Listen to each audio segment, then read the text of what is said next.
seria conseguir identificar as tribos de funk, os traficantes, os craqueiros, né? O cara que torce pelo Corinthians, o cara que torce pelo Flamengo, Botafoguense é paz e amor. O arrento do Fluminense, né? O riquinho do Fluminense, tem que entender também como é que esse cara olha para a Ralé, que é o Botafogo, que é o Flamengo. Então, você tem que conhecer, você é Fluminense? Só faltava isso. Totalmente. Vocês são o quê? Glória. Ah, meu Deus do céu, gente, essa tribo eu não estudo nunca. Nenhuma antropologia entende vocês. Seu discurso não é para vereador, né? Seu discurso não ganha para vereador aqui. É outra tribo que eu não quero fazer parte, é entrar numa assembleia ou numa câmara, de jeito nenhum. Então você tem que estudar a tribo dos políticos também, para entender de onde vem a corrupção, né? Não precisa nem estudar, você não precisa nem estudar. Basta votar, que a gente já vota, né? Então eu estou dizendo isso, a gente às vezes são métodos de pesquisa, né? Para analisar uma situação. Se reduz, mas a gente sabe que a sociedade é um todo. Mas aí eu vou entender as partes. Então eu acho que aqui é a mesma coisa. Reduz, vamos estudar só o elétron. Vamos estudar só os pósitrons. Vamos estudar só os fótons. Depois eu começo a ver como é que essa galera está na tribo. Vamos estudar uma tribo, outra tribo, outra tribo, depois vamos ver como é que essas tribos interagem para formar a sociedade dos raios cósmicos, por exemplo. É isso que a gente tem que fazer. Eu acho que são métodos. Porque a gente não conhece tudo. Você tem que buscar metodologias. Porque tem muitas metodologias interessantes, né? Mais reducionista, mais holística, né? Mais completa, não sei, né? Então é isso aí. São, dentro da física, né? A gente tem essas divisões. Claro, vamos dizer assim, o cara da física que está interessado, o cara, o Dirac, vamos falar de pessoas, né? Anormais. O cara quer construir a teoria. Mas a gente, que é ralé, a gente parar fazendo pedacinhos para ele. Estuda isso aqui. Pega a equação de Dirac, vou estudar só esse aspecto da equação de Dirac, outro para estudar outro aspecto. A gente começa a conhecer melhor a equação de Dirac. Depois eu vou juntar a equação de Dirac, a equação de Klein-Bort, as equações de Max, vou colocar essas equações em interação. Aí eu vou fazer a tribo do elétron, interagir com a tribo do fóton, interagir com a tribo do Higgs, e aí a gente acaba construindo a sociedade no modelo padrão. Né? Mas acho que são abordagens. Eu acho que isso é importante para vocês terem claro, né? A gente tem que buscar. Se a gente conseguisse resolver um problema completamente, seria ótimo. Já teria a função de onda do universo ali. A gente não consegue. Seria ótimo, né? Mas esse dom Deus não nos deu. Então tá legal. Eu já estou acabando por aqui. Eu acho que hoje a gente ficou nessa primeira entrada na mecânica quântica, que é o princípio da correspondência, da onde ele veio. Ele veio muito do princípio da dualidade, quer dizer, a gente vamos dizer assim, desnaturaliza a ideia de partícula e constrói a ideia de partícula representada por onda, através de de Broglie. E aí a gente vê que a partícula livre é uma onda plana. Isso nos leva a uma relação, vamos dizer assim, empírica, né, que é o princípio da correspondência. E aí a gente agora é capaz de escrever. Então, na próxima aula, nós vamos começar a estudar o momento angular. Então, eu vou deixar alguns exercícios para vocês. É uma tarefa simples, porque na próxima aula a gente vai precisar discutir isso, vai ser fundamental para entender o momento angular na mecânica quântica. Então, o fato é esse. Se o momento não é mais, na mecânica quântica, eu agora represento, vamos dizer que eu tenho um problema unidimensional, eu tenho uma partícula, tempo t, a partícula tem coordenada x e tem momento t. Na mecânica quântica, o momento dessa partícula, então, é representado por menos i, h cortado, derivado em relação a x. E eu tenho a energia total, que é representada pelo operador i, h cortado, dv. Então, eu tenho o problema de uma partícula unidimensional. Claro, então, que o objeto em questão aqui é a função de onda da partícula no instante t, na posição x. É isso aí. Então, tem essas grandezas aqui. Então, se a gente observar se eu pegar, então vocês estão lembrados que esses são objetos operadores. Então a gente lembra que operadores são objetos que sempre têm um caráter como se fosse matriz. Então, se eu pegar x com x, comutador de x com x, isso aqui é x2 menos x2, isso aqui é zero. Se eu pegar o comutador de p com p, isso aqui é p ao quadrado menos p ao quadrado, isso aqui é zero.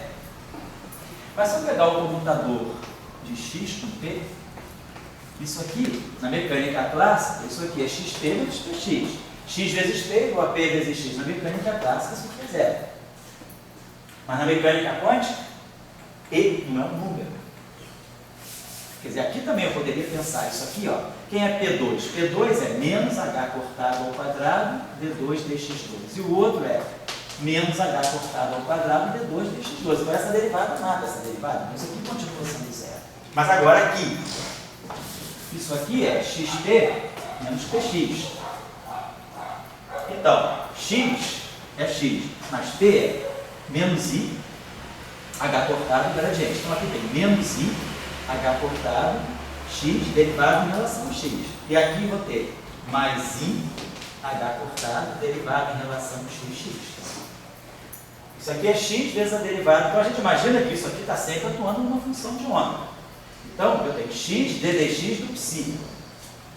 Mas aqui eu tenho uma derivada atuando em x e psi. Essa derivada ela não vai atuar direto no psi, ela vai poder passar pelo x. Então esse termo aqui, ele vai dar uma contribuição que vai ser a derivada de x atuando em x, que dá 1, produz o psi, mais x, derivada de x atuando em psi. Porque essa derivada ela está atuando em tudo que está à direita. Então, ó, esse termo aqui, cancela esse. Mas no final do dia, sobra o IH cortado do psi para contar a história. Então, na mecânica quântica, o momento, a posição da partícula e o operador de momento não mais comutam. Isso aqui dá IH cortado. Se eu estou no limite clássico, H cortado tende a zero, isso aqui é zero. Isso a gente já sabia. X e P comutam. Na mecânica newtoniana ninguém diz que x vezes P é P vezes x. Então, na mecânica quântica, eu tenho H cortado, que é o parâmetro quântico. Se H cortado é muito pequeno, significa que eu estou me aproximando da mecânica clássica. Na relatividade, se V sobre C é muito pequeno, eu estou me aproximando da situação clássica. Na mecânica quântica, quando eu pego o limite H cortado tendendo a zero, eu estou me aproximando da situação clássica. Então, isso aqui já não é mais zero. É isso aqui que está por trás do princípio da incerteza de Heisenberg. A partir dessa relação, nós chegamos ao princípio da incerteza de Heisenberg. Isso eu vou demonstrar com vocês, não agora imediatamente, mas um dia eu vou colocar essa aula como apêndice para mostrar como é que a gente pode usar a relação de comutação para chegar ao princípio da incerteza de Heisenberg. Tá bom? Então, esse resultado é importante. Eu vou deixar para vocês as seguintes tarefas. Tentem fazer, para poder facilitar a compreensão da próxima aula. Vamos dizer que eu quero calcular o comutador dessa grandeza aqui. x2 com p ao quadrado. Quero calcular o comutador de x com p2. Quero calcular o comutador de x2 com p. Quero calcular o comutador de x2 p2 com C2.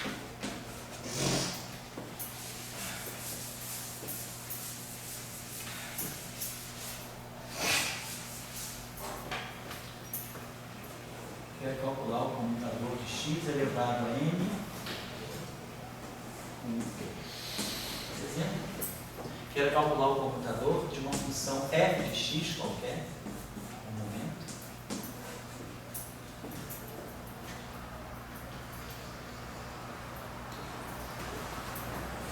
Eu quero calcular o comutador de x por uma função qualquer no momento.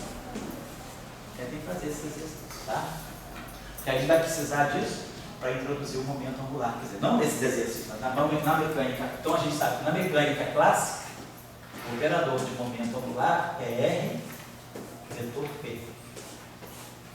Então, significa que eu vou ter que estar lidando agora com um objeto que vai ser R vetorial menos I, H cortado gradiente. Então, vou ter que dar sentido isso. Como é que eu faço essa operação na mecânica? Eu multiplico R vetorialmente pelo gradiente. Então, o que vai significar o momento angular? O que é interessante para nós, vamos mostrar na nossa aula, que o momento angular, ele sabe exatamente S2. O S2 está aqui. Não, por isso que eu estou dando essa aula. É para a gente poder chegar nas bases da mecânica quântica para descobrir aqui dentro um S2. Então, tudo aquilo que a gente fez para S2 vai ser usado agora. Então, vamos trabalhar essa questão. A próxima aula vai ser mais dedicada realmente ao momento angular. Se eu posso deixar mais alguma coisa.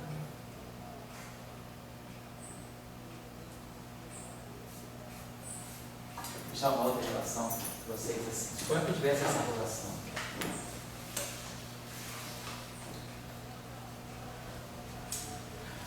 Agora tem 3 dimensões. Então eu vou ter essa relação. Eu quero calcular o comutador de xi com pj.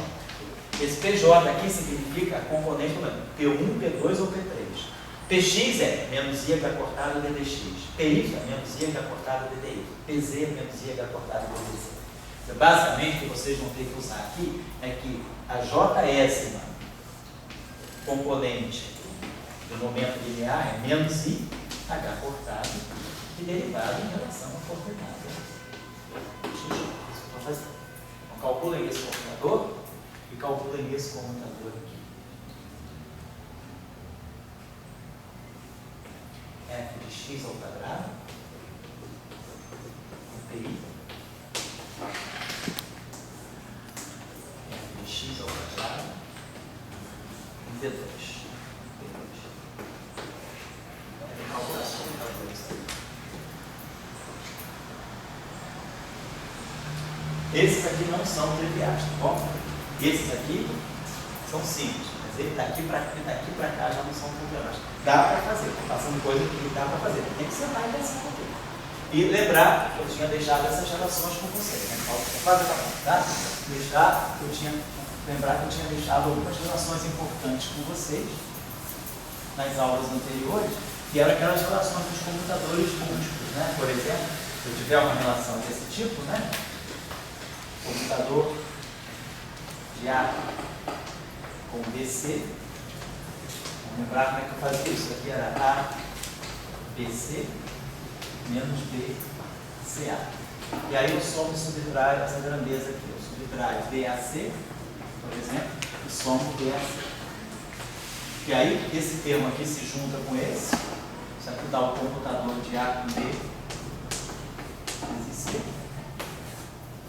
E esse aqui dá B, comutador de A com C.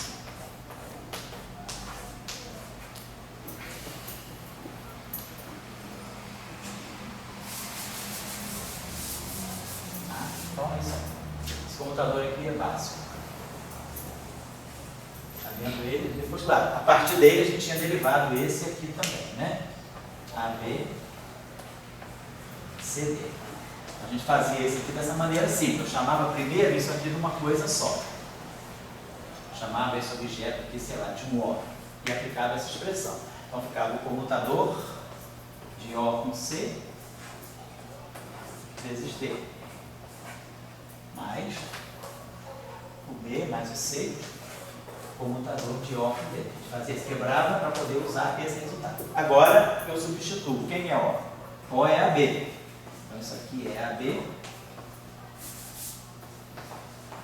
com C vezes D. Esse aqui é AB com D.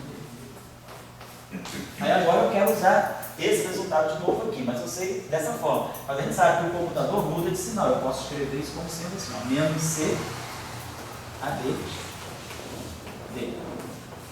E aqui eu vou escrever como sendo menos C DAB. Agora eu crio essa expressão aqui em cima. Esse computador aqui eu faço esse com esse vezes esse, mais esse vezes esse. Né? Agora usa essa expressão aqui, que está aqui em cima, e usa essa expressão aqui, que está ali em cima também. Então eu consigo reduzir esse computador a computadores simples, certo? Então só usar essas relações. Isso aí vinha já da aula de matriz, isso aqui não tem nada a ver com mecânica quântica não. Isso aqui era aquilo que a gente já tinha estudado aqui em teoria de grupos, que era relações de computação. Então, para fazer aqueles exercícios, em alguns momentos essas expressões podem ser úteis, tá certo? Mas eu diria a vocês que tentem resolver esse exercício. Tá? Isso aqui eu não posso ficar dando exercício mecânico de fazer muito, porque claro que você vai fazer 20 exercícios para fazer uma coisa só. Mas cada um deles tem um aspecto diferente, por isso que eu dei vários. Não gosto de fazer. Faz um exercício de cada coisa, nada de ficar igual no vestibular fazendo 100 exercícios da mesma coisa que você adormece e vicia teu cérebro. Faz uma coisa bem feita e esquece, vai para outra coisa. Tá? Então, aqui cada exercício tem a sua sutileza. Por isso que eu deixei esses exercícios aqui, tá bom? Então tá, então a gente para hoje. Semana que vem, então acho que não vou poder dar aula, porque vai ter um evento antes da prova, tá no nosso cursinho. Então a gente, dia 27, Aí eu devo, então, dia 1º de maio é uma quarta. Isso, então dia 4 de maio é um sábado. Provavelmente a gente vai dar aula dia 4. Mas eu passo um famoso e-mailzinho para vocês esse domingo lá. Se Deus quiser, amanhã eu passo o e-mail para acertar a nossa agenda, tá bom?